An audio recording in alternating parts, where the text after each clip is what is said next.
Am I wrong for skipping my friend's birthday without warning because his girlfriend called me the typical girl best friend? Miles and I have known each other since we were 2 years old because our parents are best friends.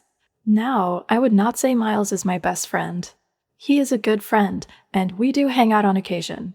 However, we mostly see each other during major holidays because of our parents. We are in our early 20s. The problem started because of a silly childhood memory. When we were 8, we participated in a wedding play during after-school care. I played the bride, and Miles played the groom.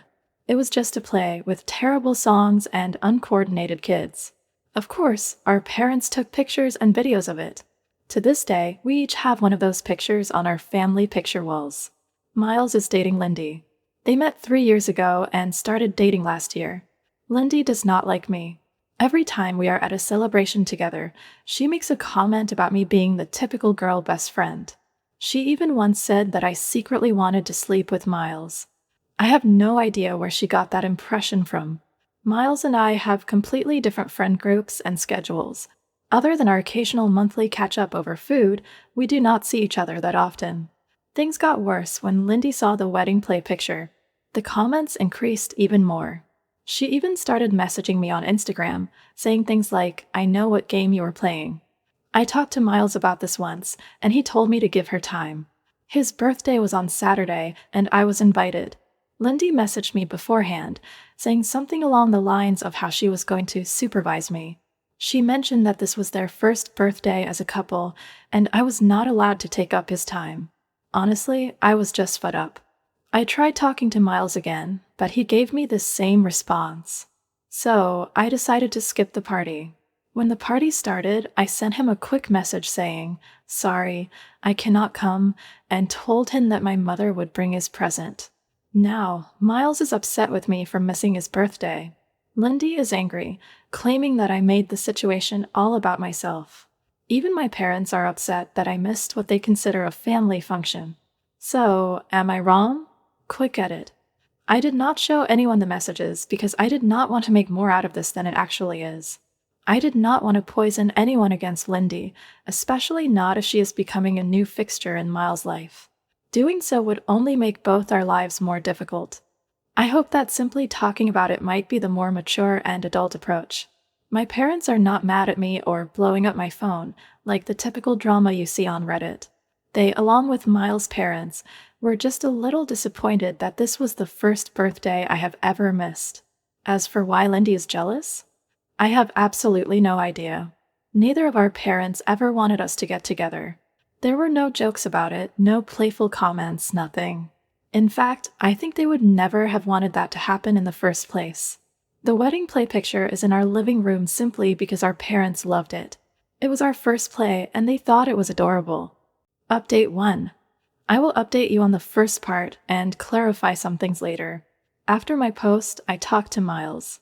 At first, he was kind of mad and thought I had been blowing things out of proportion. Some more details are in my last post. We came to the conclusion of taking some distance while he figures everything out, mainly because I did not want the added stress of petty drama. Then, I talked to my parents and explained to them what was going on. They were really upset by how Lindy treated me. Obviously, they were not going to get involved, but it was nice to get that off my chest. Then, nothing else happened until Tuesday evening. Wednesday was a holiday, so some of my friends took the opportunity to go to an Irish pub for karaoke. At some point, my best friend and I went to the bathroom to pee and touch up our makeup. Then Lindy and some of her friends walked in and kind of cornered us. It was not pretty. They started loudly talking about man-stealing bitches and how some women were just born to be homewreckers. They mentioned how pathetic it was to pretend to be a guy's friend just to sleep with him and how pick-me girls are the worst. They kept edging closer to us, physically trapping us near the hand dryers, all while pretending we were not even there. Eventually, my best friend had enough. She pushed through them, pulling me behind her. We were almost back at our table when Lindy came up right behind me and pulled my hair so hard that I fell backward. I hit a metal footrest on the way down, and it hurt so bad that I started to see white. Then, one of Lindy's friends poured beer on me. I cannot really tell you what happened next, but there was a scuffle. At some point, Someone dropped one of those heavy pint glasses on my head. Lindy and her friends were taken away by the police, and I was taken to the hospital. My parents were furious, as were Miles' parents. They both came to the hospital. I was severely concussed, my nose was fractured, and the worst injury was a hairline fracture in my back. I stayed in the hospital until yesterday morning. Miles tried calling me multiple times. According to my parents, they told him not to visit me right now. I received an official notice stating that a legal case had been opened against Lindy and one other girl for assault and public disturbance in the bar. Now, I will have to deal with all of that legally. I finally talked to Miles, and, long story short, those of you who said Lindy was isolating him as a sign of an abusive relationship were right. He told me about all the things she said to make him feel awful. She would freak out about anything in her life and take it out on him. She would scratch and bite him when she was mad. Our talk ended with both of us crying and apologizing. We decided to be closer again and to talk about things more often. He broke up with her and is currently staying at my parents' house. So, that is it for now. Update 2. I will update immediately and go into more details later. There has been an official court date set for my case against Lindy. It took 2 months to schedule and is another 3 months away, but progress is progress. Our lawyer mentioned that Lindy is probably not going to jail, as she is a first-time offender. If she does go to jail, it would be for no more than 3 months. Most likely, she will have to pay a fine equivalent to 100 days of her income or something along those lines. I have left my father to handle this entirely because I do not have the mental capacity for it. There is a second lawsuit happening at the same time, as I am now legally classified as chronically ill. The hairline fracture in my back was not a passing injury, but has developed into a persistent condition. I experience daily pain. Not every day is terrible, but I am never below a 2 on the pain scale. As a result, I have not been able to work. Right now, my insurance pays 75% of my former income, and my workplace covers the rest. However, I am likely going to lose my job. Because of this, my insurance company has filed a claim against Lindy to cover my lost wages. I am currently not in contact with Miles. I try to be supportive, but the reality of being disabled by his jealous ex-girlfriend has left me feeling bitter toward him. He was a victim, yes, but now my life is completely disrupted. I partly blame him for that. I am in therapy to work through these feelings and have taken up new hobbies. I have started writing more and am exploring courses or online classes.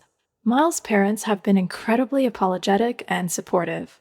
His mother, in particular, has been amazing. She volunteered to drive me everywhere, and we have actually become friends. We even went to see Deadpool and Wolverine together. She is a stay-at-home wife, so she has a lot of free time to help me. One of Lindy's friends reached out through my lawyer, offering to testify against her. She also sent a letter apologizing. To sum it up, Lindy had told her friends that I was bullying her and that Miles had already cheated on her with me in the past. So, that is where things stand right now. Take care and shield your back. Update 3. Hey everyone! Here we are again, and yes, things have moved along, but honestly, I am just tired. The first court date? It came and went. It was my insurance company versus Lindy, and surprise, surprise, she lost. She is now responsible for covering most of my lost wages, which is nice, I guess. I did not have to be there the whole time, which I was grateful for because I have had enough of this mess. As for the criminal case, we are not even sure if it will go to court. My lawyer is handling it, and I have handed the reins over to my dad because, honestly, I am done. I am no legal expert, and after the insurance loss, Lindy is in a bad spot. Her legal team is apparently scrambling to do some serious damage control, but at this point, that is not my problem. More of Lindy's friends have come forward to give testimony. Turns out, this was not her first rodeo. Another girl came forward with evidence of Lindy pulling similar stunts back in high school. This poor girl was just sitting next to Lindy's then-boyfriend, being a normal human, and Lindy went off the rails. She started rumors and even spread literal breadcrumbs on this girl's table to trigger her celiac disease. Yes, she is that kind of psycho. No one could prove it back then, but now, with all these friends coming forward, it is all coming to light. And no, these girls did not have a sudden moral epiphany. They're just terrified of getting fired or having anything negative on their records. The receipts are coming out, and things are getting uglier by the day. Now, let us talk about Miles, because that is a whole other dumpster fire. I am still not speaking to him. Turns out, he has known for a while that Lindy was threatening him with bad things if he did not cut me off and make his parents stop talking to me. And this idiot laughed it off. He thought she meant breaking up with him or something. But no, she was dead serious. She even started stalking me and one of his cousins. She made a fake profile and began sending cryptic messages to his cousin. And what did Miles do? He talked her down. That is it.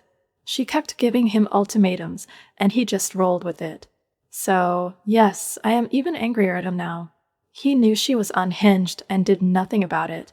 He let her spiral while I got dragged through the mud. His dad finally stepped in and dragged him to the police, where they filed reports about all the things Lindy did. They have evidence now from the stalking incidents with his cousin and even photos from when Lindy got physical with him. So, at least something is happening on that front. But, honestly, it feels like too little, too late. As for Lindy, she has gone radio silent. Well, except for TikTok, of course. My friends keep sending me her cringy videos, and it is honestly kind of disturbing.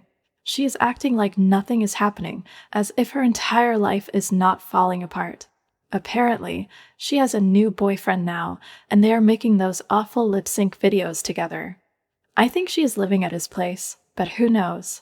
Maybe her parents cut her off. Would not surprise me. Oh, and the guy? Yeah, one of my friends looked him up. Let us just say he fits right into her pattern. As my grandma would say, there is a lid for every pot. On the health front, still no good news. My pain has not improved, and I am now waiting for a surgery appointment, which looks like it will be in early 2025. The pain is radiating to my left hip now, which is just great. I feel like that sad little dog from the Black Cauldron. But hey, silver lining, I have made friends with a few of the nurses who work with me. One of them even braids my hair, which is kind of sweet. I am also seeing a physiotherapist regularly, mostly for massages. It helps, but some days I feel like I am just holding myself together with duct tape. The therapist suggested I start doing pool exercises, so now I am in an aqua aerobics class for seniors. No, there is no disability-specific class in my town, and frankly, I did not feel like looking too hard. The old ladies are a riot, though. Well, except for one who always looks miserable, but honestly, I am not one to talk. One piece of good news, I finally got approved for a wheelchair. At least now I can go out with my friends without feeling like my body is falling apart after an hour. I have also been taking a few university courses for fun and playing way too much Fallout. So, there's that. And that is where things stand. It is still a mess, but I am doing what I can to get through it. Thanks for sticking around. Update 4. Hi, everyone. Things have finally settled enough for me to share an update. The court case is over. Lindy was sentenced to actual prison time, and none of it is suspended. She also has to pay restitution for my medical expenses, lost wages, and pain and suffering. The court did not miss a thing. They went through all the evidence, the testimonies, and even the messages, and it was clear who was at fault. I cannot tell you how much of a relief it is. During the trial, Lindy claimed I had been bullying her and that I planned the pub incident to ambush her in the bathroom where there were no cameras. She said I struck first. 2 of her friends backed her up, but the third one, who was also part of the attack, ended up telling the truth to avoid harsher punishment. Their stories clearly did not line up, and when the outside CCTV footage and witnesses from the pub were brought in, her entire narrative fell apart. The court did not buy it, especially with all the messages Lindy had sent me before the incident. She could not explain why someone supposedly bullying her would also be the one receiving threats from her. It also came out that Lindy and her new boyfriend had been intimidating witnesses. He even messaged me on Instagram, trying to get me to say something incriminating or admit to something I did not do. At first, I did not realize who it was, so I replied briefly, but once I figured it out, I stopped immediately. Thankfully, I had already handed over everything to my lawyer, so it was all documented. Watching her lawyer try to frame her actions as acting out under stress while knowing she was tampering with the case was surreal. There was a moment outside the courtroom where my parents and Lindy's parents talked. It was not an argument, but it was definitely uncomfortable. My parents pointed out how everything presented in court made it clear what Lindy had done. Lindy's parents did not argue back, but they seemed completely out of their depth. They mentioned being shocked by how much she had escalated things and admitted they had not understood how serious it was. They have taken on the financial burden of her restitution, which means I know the money for everything will come through. It is hard to say if they are doing it out of guilt or to protect their image, but either way, it is one less thing for me to worry about. Adjusting to my new normal has been a mixed bag. The chronic pain is still there, and my surgery is not happening for a few more months. I have also been dealing with the endless back and forth of German bureaucracy. My insurance keeps sending letters asking, "Hey, you still disabled LOL?" as if chronic pain and an unhealed fracture could magically fix themselves. Every time I think I am done explaining my situation, they send me another form to fill out. It is exhausting, but my doctors have been really supportive and always help me get the paperwork sorted. Some days are harder than others, and there are moments when I feel sad about how much my life has changed. A few months ago, I was stuck in that sadness, angry all the time and constantly thinking about how unfair this all is. I think I was grieving the life I thought I would have. Now, though, I have accepted that this is my life, and even if I never fully heal, I know I will manage. I am not letting Lindy take up any more space in my head than she already has. I have started focusing on things that make me happy again. My friends and I started a Dungeons and Dragons campaign, and they come over to my place to play. They are so patient when I need breaks or when the pain gets bad. Through that group, I met someone. At first, I was nervous about getting close to him because I thought he might see my situation as too much to deal with, but he has been amazing. He drives me to appointments, brings me groceries once a week, and has never made me feel like a burden. I am falling in love with him, and for the first time in a while, I feel hopeful. I have also been keeping my mind busy with courses and finally rewatched all of How I Met Your Mother. Sometimes I catch myself comparing my old life to this one, and it makes me sad, but I do not stay in that feeling as long as I used to. I have started finding a balance between moving forward and letting myself feel everything that comes with this new chapter. I have distanced myself from Miles' parents. They were wonderful to me, but I realized he needs their support now more than I do, and it should be undivided. I still do not know if I can forgive him. To this day, I have not. Thank you to everyone who has supported me through all of this. It has been a long road, but I finally feel like I am on the other side of it. Take care of yourselves and hold on to the people who make your life lighter. They make all the difference.